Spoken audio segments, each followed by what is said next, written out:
He venido tratando un tema que se llama inteligencia, sabiduría e inteligencia espiritual. Primera carta a los Corintios, capítulo 1, versículo 30 dice, hablando de Dios, dice: más por Él, o sea, por Dios, estáis vosotros en Cristo Jesús. O sea, usted y yo estamos en Cristo Jesús, el cual nos ha sido hecho por Dios, ¿qué cosa? Sabiduría, justificación, santificación y redención. Cristo Jesús es nuestra justificación. Por Cristo Jesús, por estar en Cristo Jesús, creyendo y confiando en Él y haber entregado nuestra vida a Él, hemos sido declarados no por hombres, sino por Dios, hemos sido declarados justos. También hemos sido declarados santos. Cristo Jesús para nosotros es nuestra santificación. Y también Él es nuestra redención. Él nos redimió del castigo del pecado. Pero también Cristo Jesús nos ha sido hecho sabiduría. Sabiduría, hermanos. Si alguien quiere recibir y tener la sabiduría de Dios, observe, analice. Las palabras del Señor Jesús destilan sabiduría, destilan conocimiento. Hermanos, necesitamos aplicar más tiempo, más meditación, y a través del Espíritu Santo podamos conocer más de Jesús para aplicarlo en nuestra vida diaria. Colosenses 2:3, hablando el apóstol Pablo de Jesús, de Cristo Jesús, dice: en quien están escondidos todos, mire, todos los tesoros de ¿qué? De la sabiduría y del conocimiento. Si usted quiere y ama la sabiduría, la inteligencia, pues meditemos más en el Señor Jesús. Pidámosle a Dios que a través del Espíritu Santo nos revele más, y que esa palabra, esa vida de Jesús impacte nuestras vidas, quede grabada, que ya no vivamos nosotros con nuestra sabiduría terrenal, sino que habite Jesús en nosotros con esa sabiduría de Dios. Pero veamos antes que todo los beneficios de la sabiduría. Proverbios 3, versículo 13 al 18. Bienaventurado, feliz, dichoso el hombre o la mujer que haya la sabiduría, y en Cristo Jesús hallamos todos los tesoros de la sabiduría y el conocimiento, y que obtiene la inteligencia, porque su ganancia, los beneficios de ser sabio, de ser inteligente, de tener la sabiduría de Dios son los siguientes: su ganancia es mejor que la ganancia de la plata, y sus frutos más que el oro fino. Más preciosa es que las piedras preciosas, y todo lo que puedes desear no se puede comparar a ella, o sea, la sabiduría. Largura de días está en su mano derecha. Recuerde que somos templo del Espíritu Santo. Este cuerpo hay que cuidarlo. Hay que cuidarlo. Debemos ser sabios con nuestro cuerpo. Este cuerpo es el instrumento que tenemos para afectar este mundo terrenal. Y también dice: y en su izquierda, ¿qué más trae la sabiduría? Riquezas y honra. Y después dice: sus caminos son caminos deleitosos. Caminos deleitosos, y todas sus veredas son ¿qué? Paz. El Señor Jesús en el Sermón del Monte dio una enseñanza maravillosa.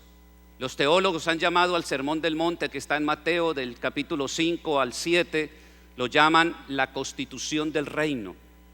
Y todas estas palabras que él dice allí destilan sabiduría. Y vamos a ver algunas palabras. Mateo 7 del 1 al 3. No juzguéis, para que ¿qué? No seáis juzgados. El Señor está diciendo aquí: si usted juzga o condena a alguien por un error, por una falta, por una equivocación, por un pecado, pues usted también va a ser juzgado. Dice: porque con el juicio con que juzgáis seréis juzgados, y con la medida con que medís os serán medidos. ¿por qué miras la paja que está en el ojo de tu hermano y no echas de ver la viga que está en tu propio ojo? La palabra del Señor dice que el corazón es como un baúl donde se atesoran cosas buenas y cosas malas. Y debemos nosotros estar sacando lo malo del baúl, porque si no sacamos lo malo, llega un momento que eso sale, eso aflora. Entonces lo que tenemos que hacer es no tanto mirar a los demás, sino mirar nosotros y quitar eso y solamente dejar lo bueno. Recuerde que nosotros hemos escogido la vida, lo bueno y la bendición. Y allí en el versículo 12 el Señor dice: así que todas las cosas que querráis que los hombres hagan con vosotros, así también haced vosotros con ellos, porque esto es la ley y los profetas. Mire la sabiduría que hay allí, lo que el Señor Jesús nos enseñó. Ahí está hablando de lo que uno siembra, eso cosecha. Si yo siembro juicio, condenación, eso voy a recoger. Entonces lo mejor es uno tener misericordia. Dice la palabra que la misericordia triunfa sobre el juicio. Veamos un grupo de personas que eran especialistas en condenar y en juzgar. Dice: entonces los escribas y los fariseos, y el Señor llamó a estos sepulcros blanqueados. Entonces los escribas y los fariseos le trajeron una mujer sorprendida en adulterio, y poniéndola en medio, le dijeron: maestro, esta mujer ha sido sorprendida en el acto mismo del adulterio, y en la ley nos mandó Moisés apedrear a tales mujeres. Tú pues, ¿qué dices? Hipócritas, machistas. Y toman a la mujer y la lanzan ahí al piso. El Señor Jesús estaba allí y ellos cada uno con una piedra en la mano. Y le dijeron: ¿tú qué dices? La ley dice que hay que apedrearla, ¿tú qué dices? Y sabe, en el versículo 6 dice que el Señor dice: mas estos decían tentándole para poder acusarle. Pero Jesús, inclinado hacia el suelo, escribía en tierra con el dedo.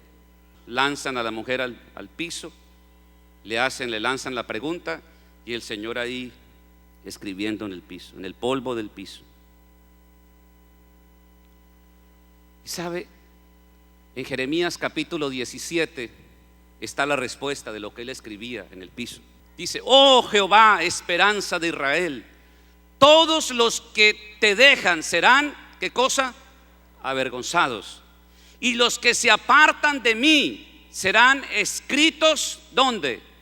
En el polvo, porque dejaron a Jehová manantial de aguas vivas. Volvamos a la historia. Y como insistieran en preguntarle, se enderezó y les dijo: el que de vosotros esté sin pecado, sea el primero en arrojar la piedra contra ella. Pero ellos, al oír esto, acusados por su conciencia, salían uno a uno, comenzando desde los más viejos hasta los postreros, y quedó solo Jesús y la mujer que estaba en medio. Cuando se descubre a otros en pecado, la pregunta ¿es usted rápido para emitir un juicio, para condenar? Hacerlo equivale a actuar como si nunca hubiese pecado. Es Dios quien debe juzgar, no nosotros. A nosotros nos toca mostrar perdón y compasión y tratar de ayudar a esa persona a salir de ese hueco. Isaías capítulo 33 versículo 22 nos habla de eso. Dice: porque Jehová es nuestro, ¿qué cosa? Nuestro juez. Nosotros nadie nos ha puesto como juez. Más bien, en vez de estar juzgando a los demás, miremos nuestro corazón. En Lucas capítulo 9 versículos 52 y 56, y dice: y envió mensajeros delante de él, los cuales fueron y entraron en una aldea de los samaritanos para hacerle preparativos, de pronto ir a comprar pan, agua, qué sé yo. Mas no le recibieron, porque su aspecto era como de ir a Jerusalén. Viendo esto sus discípulos, Jacobo y Juan, dijeron: Señor, mire los santurrones, Señor, ¿quieres que mandemos que descienda fuego del cielo como hizo Elías y los chambusque? Y ahí viene la reprimenda del Señor. Entonces, volviéndose él, los reprendió: vosotros no sabéis de qué espíritu sois, porque el Hijo del Hombre no ha venido para perder las almas de los hombres, sino ¿para qué? Para salvarlas. Y mire lo que dice la palabra del Señor en segunda carta a los Corintios, para que veamos el ministerio, el espíritu que nos corresponde. Segunda carta a los Corintios, capítulo 3, versículo 6. Dice: el cual asimismo nos hizo ministros. Nosotros ministramos las cosas de Dios, nos hizo ministros competentes de un nuevo pacto. Es que estamos en el nuevo pacto, no de la letra, sino de ¿qué? Del espíritu. Porque la letra mata, la letra dice hay que apedrearla, hay que matarla. Mas el espíritu, ¿qué hace? Vivifica. Pero mire, volvamos a la historia de la mujer adúltera. Dice: enderezándose Jesús y no viendo a nadie, porque se fueron todos aquellos, no viendo a nadie sino a la mujer, le dijo: mujer, ¿dónde están los que te acusaban? ¿Ninguno te condenó? Y ella dijo: ninguno. Dice: entonces Jesús le dijo: ni yo te condeno. Mire, el Señor no ha venido a condenar, Él vino a salvar. Ni yo te condeno, vete y no peques más. Nosotros debemos reconocer, mis hermanos, que Dios nos ha perdonado, que Dios es nuestra redención, nuestra justificación, nuestra santificación. Agradecidos con Él y andar llenos de misericordia, de bondad y de amor. Mis hermanos, el Señor Jesús nos ha sido hecho por Dios sabiduría, y en Él están todos los tesoros de la sabiduría y la inteligencia. Yo invito a la iglesia para que profundicemos en la palabra, para que lo miremos a Él, cómo actuó, cómo hizo, para imitarlo, porque solamente así vamos a poder actuar y vivir esta vida con sabiduría y con inteligencia.